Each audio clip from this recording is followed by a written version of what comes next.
Ang order sa ating cake ngayon ay money cake pang 7th birthday. Gumawa muna tayo ng maliit na butas para lalagyan ng pera bago natin siya lagyan ng icing. Ang ginamit kong icing dito ay boiled icing.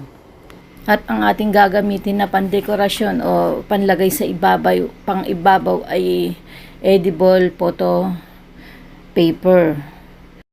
Ngayon lang ako gumawa ng money cake na ganitong klase.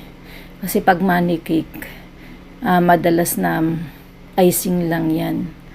Kaya ang ginawa ko para magkaroon ng butas ay hinugisan ko na lang, lalabasan siya na may pagbubunutan ng pera.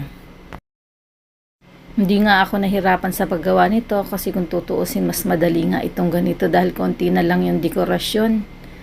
Magpapipe ka lang ng icing sa gilid kasi makulay na yung yung edible photo paper. Kaya mga pang piping na lang sa gilid ng icing ang inilagay ko.